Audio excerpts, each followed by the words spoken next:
ዛሬ ሻርፕ እና ፍላት ነው የምናየው። ሻርፕ ማለት ግማሽ ድምጽ ወደፊት ማለት ነው። አሁን ከሲ ግማሽ ድምጽ ወደፊት ስንሄድ ሲ ሻርፕ እናገኛለን ማለት ነው። ፍላት ማለት ደግሞ ግማሽ ድምጽ ወደ ኋላ መሄድ ነው።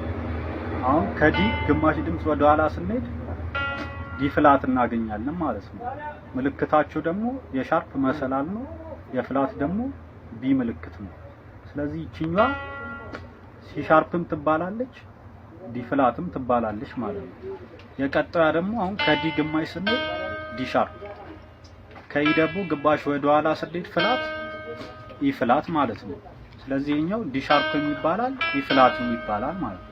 በዚሁ መሰረት የቀጣዩም እዚህ ጋርም ከኤፍ ግማሽ ወደፊት ስንሄድ ኤፍ ሻርፕ ነው። ስለዚህ ኤፍ ከላይ መሰላል ኤፍ ሻርፕ ይጻፋል።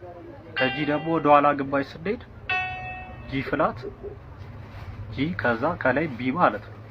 ስለዚህ ጥቁሮቹ ሁለት ስብ አላቸው፣ ወይ ጂ ሻርፕ ወይ ሻርፕ ወይ ቢ ፍላት ማለት ነው።